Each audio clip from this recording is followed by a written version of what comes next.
হাই friends, মই আয়ুষ ৰং চেনেলত সম্প্ৰচাৰিত হৈ থকা প্ৰতিতৰা ধাৰাবাহিকখনৰ আজিৰ খণ্ডটোত বিন্দুই পঢ়ি থাকিব আৰু তাৰ ৰদ নহয় কাইলৈ তোৰ পৰীক্ষা শেষ হ'ব।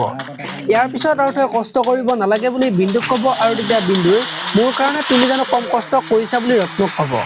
এতিয়া মই বিন্দুৱে চাকৰি কৰাৰ কথা চিন্তা কৰিব নেকি দেখিবলৈ পাব আজিৰ খণ্ডটোত। ইফালে আকৌ বেদৰ আজি বিন্দুহঁতৰ ঘৰলৈ যাব আৰু বিন্দুই বেদৰ কথা চিন্তা কৰিব আৰু তেতিয়া বেদই মোৰ কথা চিন্তা কৰিব নালাগে মইহে তহঁতৰ কথা চিন্তা কৰিছো। এতিয়া তহঁতে আৰু এই সৰু ঘৰটোত থাকিব নালাগে, তহঁতৰ কাৰণে মই এটা ঘৰ চাইছো আৰু সেইটো ঘৰত তহঁত থাকিবি বুলি বিন্দুক ক'ব।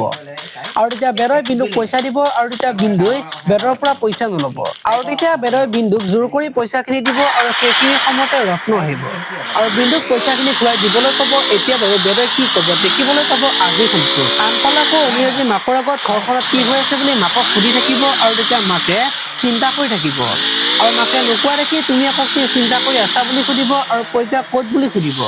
এতিয়া বাৰু মাকে কিংচুকৰ সকলোবোৰ কথা অনুৰাগত ক'ব নেকি দেখিবলৈ পাব আজিৰ খণ্ডটোত। আপোনালোকে প্ৰতিতৰা ধাৰাবাহিকখন চাই কেনেকুৱা পায় কমেন্ট কৰি জনাব আৰু যদি আপোনালোকে এতিয়ালৈকে চেনেলটো ছাবস্ক্ৰাইব কৰা নাই তেতিয়াহ'লে চেনেলটো ছাবস্ক্ৰাইব কৰি ভিডিঅ'টোত এটা লাইক কৰি দিব। ধন্যবাদ।